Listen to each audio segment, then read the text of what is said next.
Well, hello, hello. This is Cindy, your host at Bucket List Coach Web Show Live. Happy Wonderless Wednesday. So, really quickly, if you are a small to medium sized business and you'd like a video podcast just like this, simply go to StreamYard.com. And if you'd like to comment, go here on the chat at Bucket List Coach Web Show Live. And make sure to go to StreamYard.com/Facebook so both of the networks marry. And a really quick plug today, there's so many national day ofs today, but my very favorite is National Beer Day. I'm an ambassador with National Day Calendar. Make sure that you go to nationaldaycalendar.com. So I am a full-time travel agent. I am also a YouTuber and a vlogger. And throughout all my postings and connecting, I meet so many amazing travel enthusiasts. And today I have the pleasure to introduce you to Kelly O'Connor. And you are from the Boston area, correct? Correct.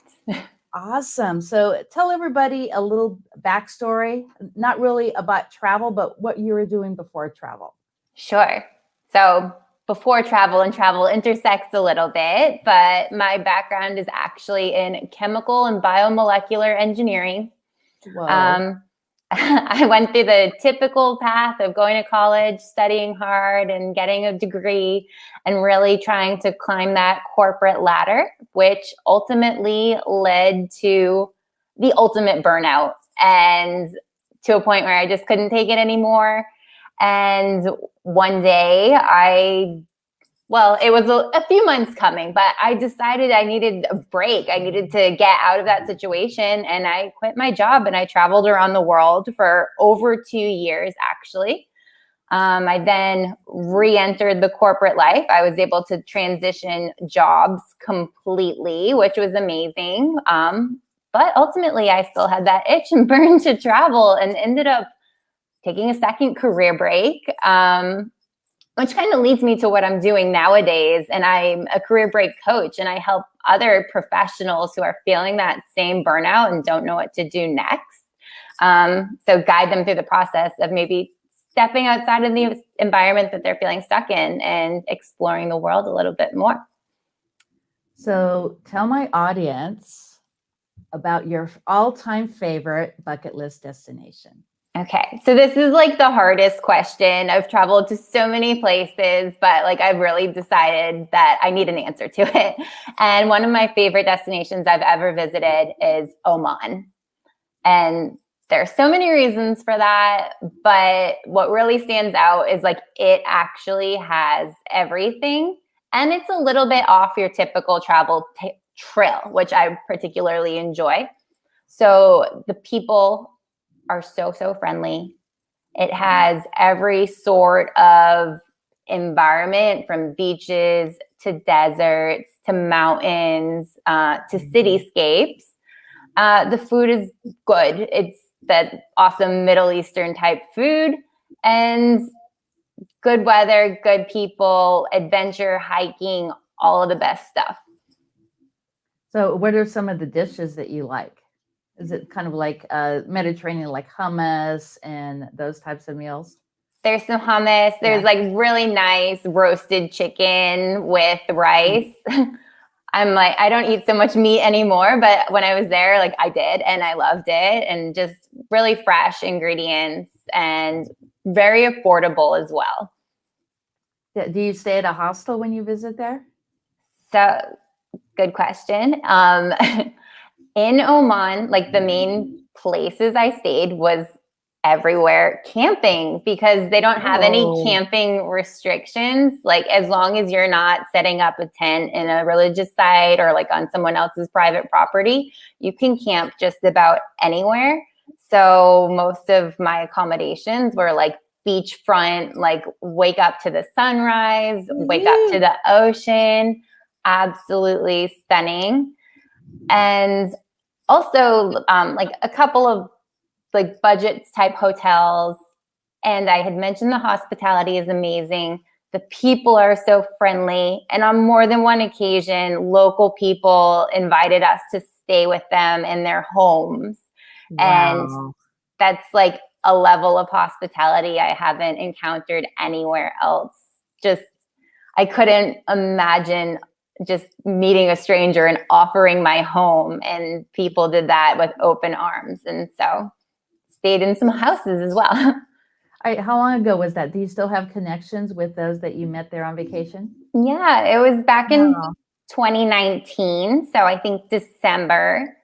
And yeah, made really great connections, really great friends, and just so appreciative of those connections and that experience. And like, it just warms my heart so much and makes me want to be more generous when I meet people in my hometown who might be traveling from afar. Not at the stage where I'm like, come stay in my house yet, but like, it's really nice to just that generosity and that giving. And yeah. I actually have a place here in Southern California, and I always tell people, yeah, if you want to stay at my house, I'm near Anaheim, about 6 minutes from Disneyland. And I actually I'll have to send you the video. I actually created a bedroom that's all based on a bucket list. Oh, that's And I would love amazing. to add, much more to my list. What would you say are the different types of bucket lists in this area that you visited? Yeah. So there are a couple of things that I would say you have to do when you're going to Oman. I will say I only traveled the northern part, and I absolutely want to go back and travel further south. But you have to camp. That's one, like, because you can camp anywhere. And wow, what a way to save money, because it's totally free. You just set up wherever and you have the most incredible views waking up. Also, if you want to see cities, you have to visit the capital of Muscat. And then there's another city called Sur, and they're both on the water. There's like little places you can kind of hike up and get amazing views of the city from above, and just real beautiful city landscapes on the water. So it's unparalleled. And then a couple of things that you can't miss is the Nizwa market. So on Fridays, it is like the most authentic experience I've ever had. They have a live goat auction.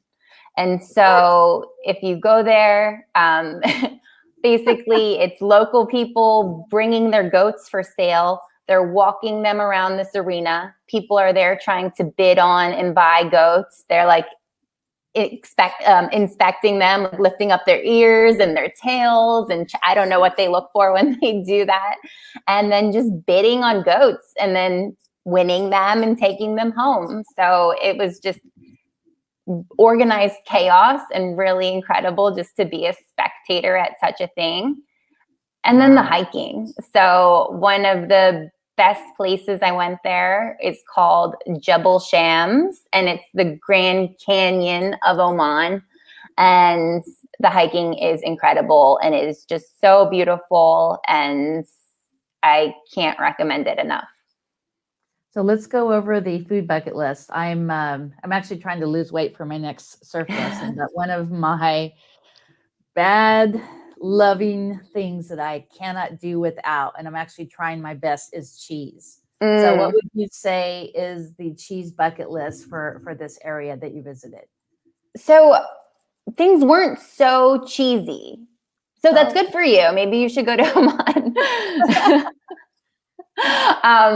Yeah, like, so things weren't so cheesy. They had like amazing fresh breads and stuff like that, which would taste amazing with cheese, but there wasn't cheese on it.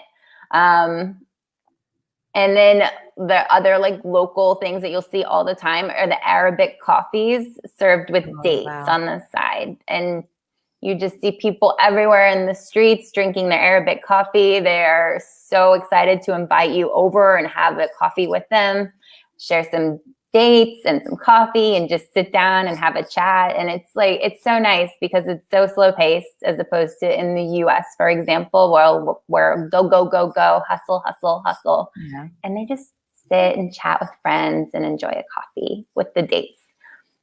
So is there any kind of like special drink that you like, or is it mainly the coffee? Is there any like alcohol or any kind of beer that was your favorite? Yeah. So Oman is a Muslim country predominantly, so they don't have beer all over the place. I do enjoy beer, but it was hard to find, especially in the smaller villages. Inside like hotels in the big cities, you could get a beer. It's very expensive. And then actually one night when we were camping, we met a local guy who happened to have some beer on him. And he shared with us, it was PBR. So it was not a local beer by any means. It was American. So I don't know where that came from. It was nice of him to share, but drinking alcohol is not on the top of the bucket list in Oman. How about other experiences? Yeah. So like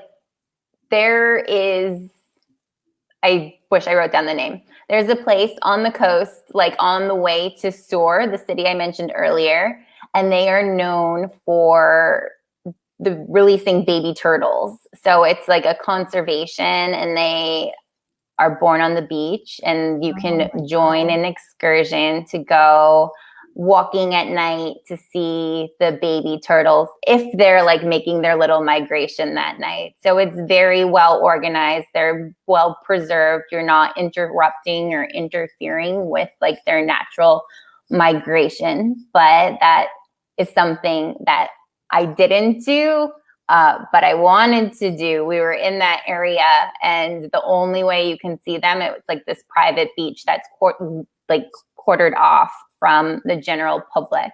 So you need to join them on a little bit of a tour to be able to do that. Now, what time of year is that? So that I was there in December, and it was happening for sure. I'm not sure if it's a couple times a year or a specific time of year or year round. I'm not really sure. And what is the dress like there? Yeah. So since it is a Muslim country, it is advisable to dress conservatively as a woman for sure. I wore it started getting like a little bit chilly at night, so it was no problem to wear long pants and long sleeves all the time. I would occasionally wear short sleeves, which was totally acceptable, but like very conservatively. I had a scarf that I would need to cover my head if I went into any religious sites, but in day-to-day life, I didn't need to cover my head. Yeah. So no bikinis? No bikinis. Well, I guess I can't go there for National Bikini Day. I probably not. I think they do have a few resorts that I definitely didn't explore, but I know in some tourist resorts it's okay and accepted to wear bikinis. Do you know the little history on that area? Like how long it's been there by chance? Oman? Mm-hmm. The wrong person to ask about history, honestly. But I will say, like, of the Middle Eastern countries, it's like a very neutral place. Sometimes there's like conflict between the Gulf nations, and they are very neutral.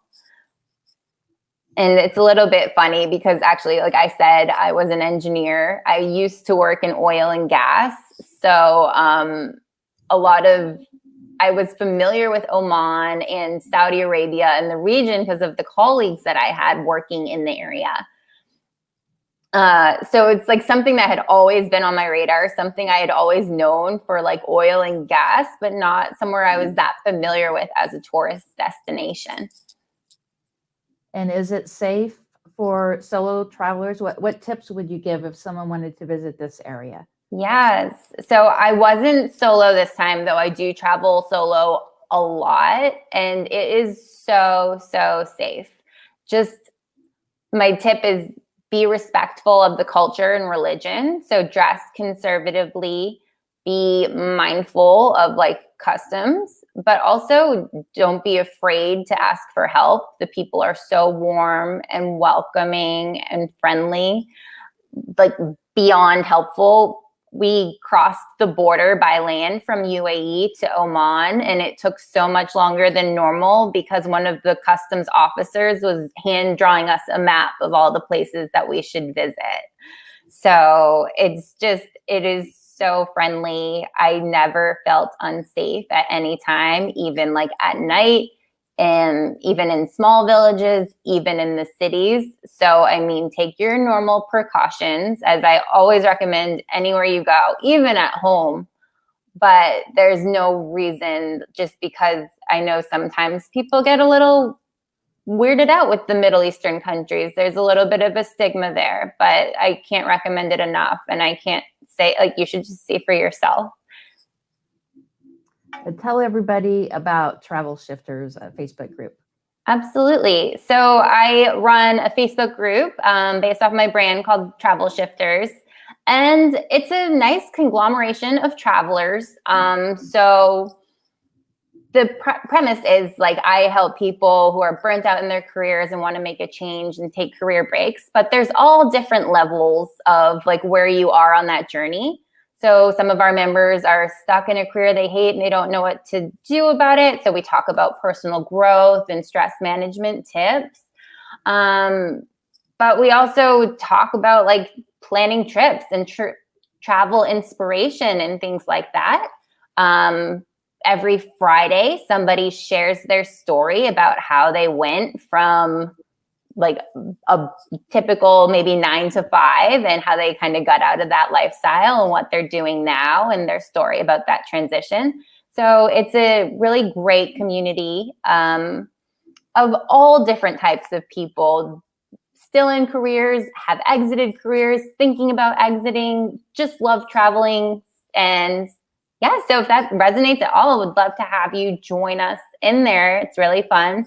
And yeah, the link is on the screen there. So thank you. So we have a few minutes left. Is there any tip? Well, I'm a little older, so I'm in my 50s. So I'm actually 1 year away from baby boomer because I was born in 1965. Can you give any tips for baby boomers on who they want to go out there and experience life? Yeah, like, do it. This is my tip for everyone. You're not getting any younger. Like, right now, you are in your like the best condition you're going to be in for the rest of your life. You're as young as you're ever going to be. So what are you waiting for? So, and yeah, I know it feels scary. And what if? But, like, I like to question the other side of the coin. What if you don't do it? And so do you really want to have that regret that you missed out on something? The worst that can happen if you try is that you find out you don't like it. But if you don't try, then you never know. And those who are younger, I've actually ran into a lot of my friends who want to book travel with me, but they said they're not ready because they want to wait till they retire. But here's the deal. We are here today, gone tomorrow. And it's so important to make the most of that dash. So when we're born and until we pass away, what are we doing during that time? Exactly. And people don't understand how crucial that is, because our life can be gone like that. Absolutely. We may not have retirement age. Exactly. So what is your experience on that? Have you dealt with anybody who's kind of stuck? Absolutely. All the time, because we're kind of indoctrinated by society. Like, oh, I just need to work really hard for my career and then I can enjoy myself. But what if you work really hard and die? And then what? Like, that's it. You miss the good stuff. So for me, I really, like, you can have it all. You can take that time now, experience the good stuff. You can go back to work.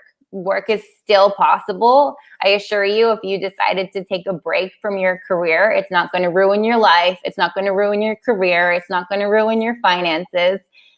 If anything, it's going to make you more marketable for a new job. It's going to enhance your life completely. Like, the worst thing that will happen is what happened to me. And I'm like, I can't do the 9 to 5 anymore. I need something. I need more. And when we take a vacation, when we come back, we're more productive at work. So that's pretty amazing to be able to have that kind of mindset. Have you Absolutely on that as well? Because a lot of people just really aren't understanding. They're too busy. They have a big family. They work all the time.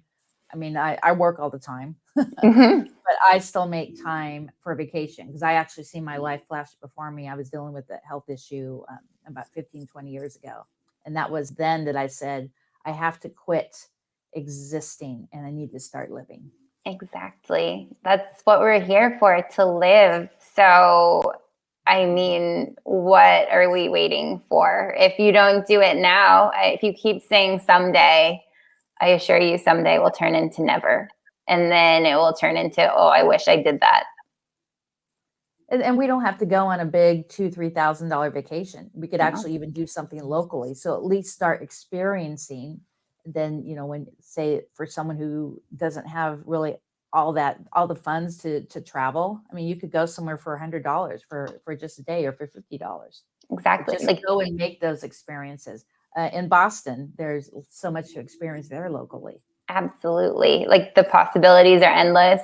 The possibility, like, there are free things to do everywhere. So always look out for that. So budget doesn't need to be an issue. Like, if you're traveling locally, if you're doing things that just exist purely for your enjoyment, not spending any money. And like, if you do want to travel internationally, it's cost me far less to travel around, like, in certain areas of the world than it does to live in Boston. So that's another consideration as well. The cost of living and the cost of traveling is much cheaper than a lot of cities in the United States. Well, thank you so much for coming on. Do you have one last tip before I put you in the green room? Oh my gosh. So one last tip. I think, I don't want to bring up COVID, but it's the perfect reminder to be like, do it now. Because I've spoken with so many people who are like, I was going to do it and then COVID hit. So we don't know what is going to be the next COVID. We don't want something else to come and halt you even further from fulfilling your travel dreams. So do it now. You don't know what's waiting for you on the other side. Exactly. Well, thank you so much. And I would love to have you on like once a month if your schedule permits that. Yeah, I would be happy to discuss that. Thank you. Well, awesome. I'm going to put you in the green room, and I'll see you in there in just a minute. Awesome. Thanks, Cindy. Thanks, everyone. Well, there you go, guys. Make sure that you follow Cali O'Connor. You could actually check out her Facebook group. That's facebook.com/groups/travel shifters. And of course, follow the show at Bucket List Coach Web Show Live. Go to YouTube and subscribe at where'scindynow.com. And this is Cindy, your host at Bucket List Coach Web Show Live. And stay tuned. Next on the show, I have my friend Dr. Renee Gordon, and we're going to talk about our careers as culinarians. And she actually went to school in Paris, and she's also going to talk all about this amazing bucket list to-dos in Paris, France. So this is Cindy at Bucket List Coach Web Show. Make sure to celebrate every day and go to nationaldaycalendar.com. Woo-hoo-hoo!